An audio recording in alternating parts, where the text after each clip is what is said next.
Please rise for the Pledge of Allegiance.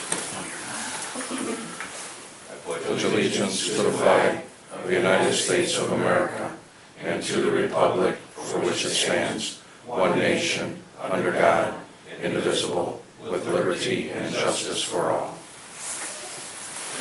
Welcome. Today is February 13th, 2017. Can I have a roll call, please? Aaron? Here. Burrows? Whalen? Here. Coleman? Here. Basil? Here. Meyer? Here. We have the minutes of January 23rd. Any changes, corrections? If not, is there a motion? So moved. There is a motion. Is there a Second. There is a second. Any questions on the motion? Roll call. Aaron? Yes. Whalen? Yes. Coleman? Here. Yes. Yes. Meyer? Yes. Anyone from the audience wish to address the board? If not, we have the Village Commission's beautification, trustee Aaron. Our next meeting is March, the second Tuesday of the month. And that's all I have to report. 4th of July, trustee Bowman. Yeah, plans are moving along quite smoothly. Still working on the car raffle stand benches. We kind of want to thank Chuck and Bill and Kenny and Greg for their support on working on these benches. We've got a meeting Wednesday night at 6:30 to consider the car raffle for this year. And that meeting will be at the township, not here, At the township. because they have youth commission. Okay. That completes my report. Thank you. Youth Commission trustee Koris couldn't be here tonight.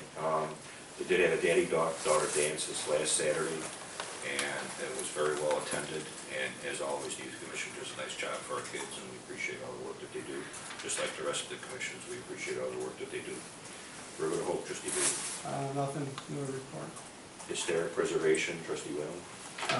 We have our next meeting on the 21st. We'll be discussing our T.L. Miller's 200th birthday, the founder of Beecher, so we're going to be talking about that. You'll hear more about that in the coming months.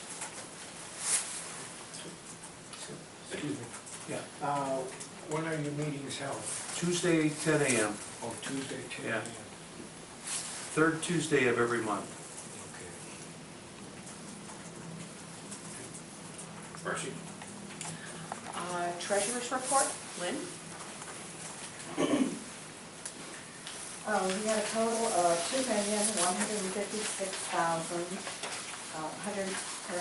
$2,156,158.30 in our accounts at the end of January. That's $149,714 over the same period last year. Our general account is $686,241.64.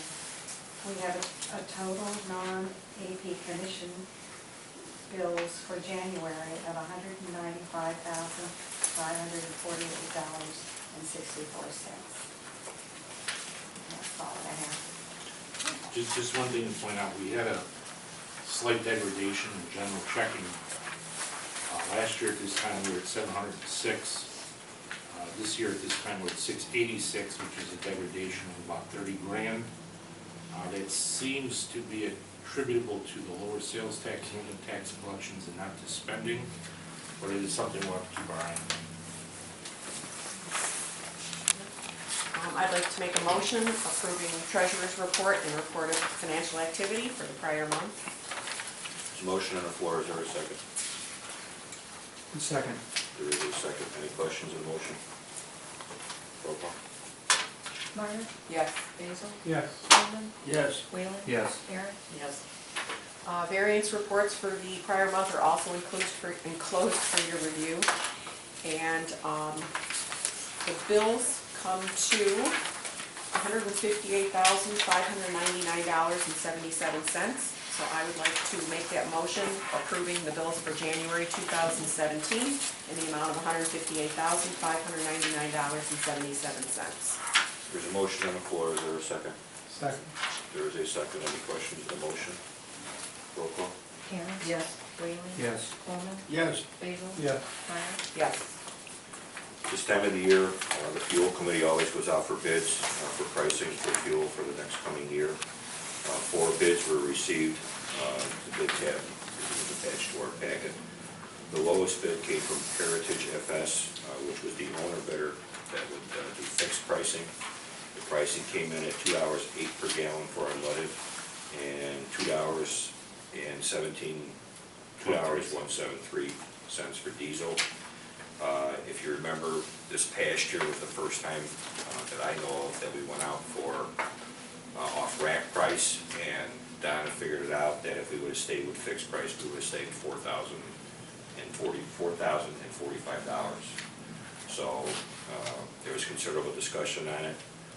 They would prefer to stay with fixed pricing for in the event that gas prices go through the roof. A lot of the entities, especially the school, would not know where they would come up with the extra money to be able to pay for the non-budgeted items since the gas prices fluctuate. And that's really basically a very short, sweet summary. And we would like a motion from the village board to approve that Heritage FS bid at the fixed price of $2.08 and $2.173 for diesel. So moved. There is a motion on the floor, and there is a second. Any questions on the motion? Roll call. Meyer. Yes. Basil. Yes. Coleman. Yes. Whalen. Yes. Aaron's. Yes. For those of you that were not able to go to the CSX intermodal open house, it was our surprise that they had it so quickly because the questions we were asking couldn't be answered. What we understand, I don't think any of us attended. Our engineer did attend on our behalf, and basically it was what we thought. They still do not have a lot of questions to the answers to the questions that we're asking about what they're going to do with the trucks and the train traffic and the noise and so on and so forth. A couple of different facts did come out of that meeting, according to the engineer. They're predicting 1,000 trucks per day. 750 trucks are going to go north, 250 trucks are going to go south, and I don't know where the hell they're going to put them, to be quite blunt. Since that time, they've also changed it a little bit where 3 trains would come from the north, 3 trains would come from the south to accommodate that intermodal yard. In the last board meeting, we have once again met with CSX and talked with them about it. We have also reached out to Randy Blankenhorn, who is the Secretary of Transportation, who was in charge of IDOT, to begin quite a bit of dialogue of what we're going to do to the roads in town, truck traffic, train traffic, block crossings, and so on and so forth. We read, both Bob and I read, I don't remember where we read it, they plan on having more of these open houses. This one, in my opinion, was done very hastily. In fact, 2 days before they announced the intermodal, they didn't even have a spot yet. They didn't have the questions, our answers to the questions that we had that night, and 2 days later they announced that they were going to have this open house. So from what I understand from the people that were there, they really didn't have any answers, although CSX was there. They made their presentations like on workstations like they've done at the Department of Transportation's that seminars that we've been to. And basically that's the long and short of it up till now. On Route 1, we've seen surveyors out there, and if you notice, there's flags up and down Route 1, circles. What they ended up being is they're doing ore sampling of the road, where they're going to basically widen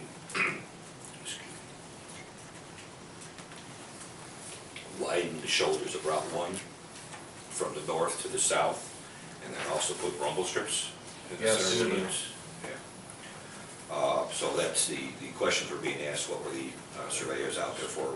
Believe it or not, it was delivered today, very large package, and they explained exactly what they were going to do. Bob, you need anything else? Yes, a couple of other things. Back to the intermodal again.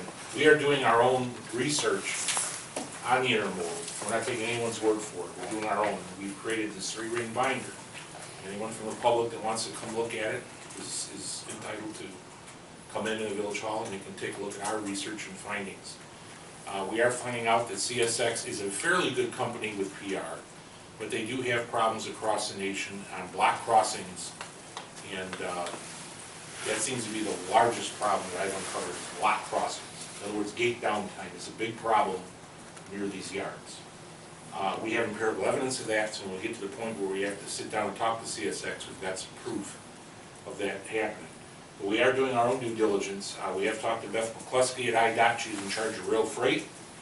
We talked to the mayor of North Baltimore, Ohio, where there's one of the yard very similar to what they want to do here. And we've also talked to the city manager in North Baltimore, Ohio, about their issues and concerns. Surprisingly, in North Baltimore, they've not had many problems.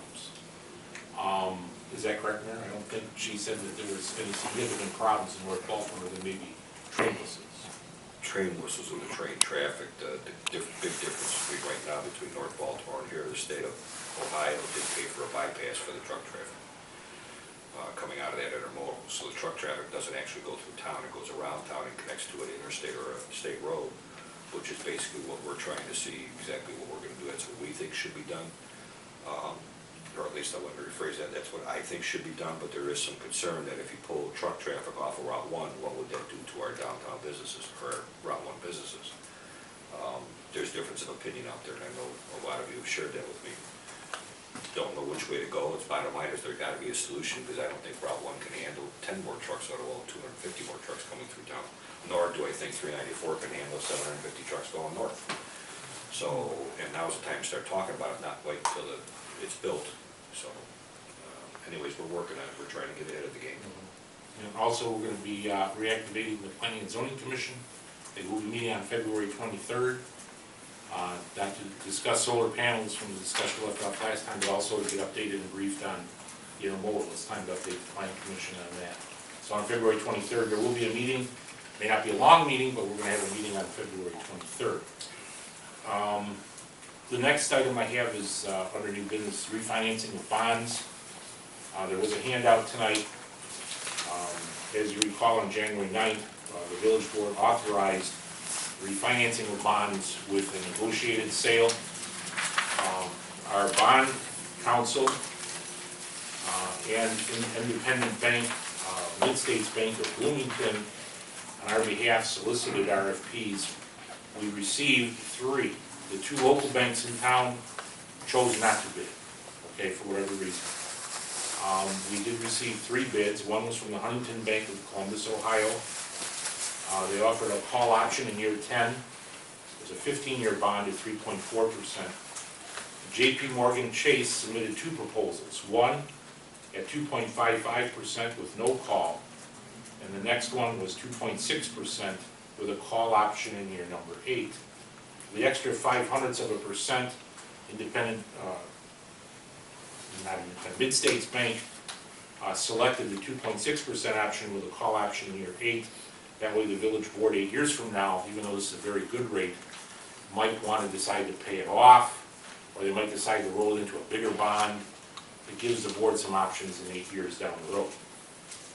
That being said, the selection of that bid and the closing of this bond refinance will save the taxpayers $85,000 in interest over the old bond issue that we had, and stretches the payments out for an additional 5 years, so we can get those levies down to under $100,000 a year.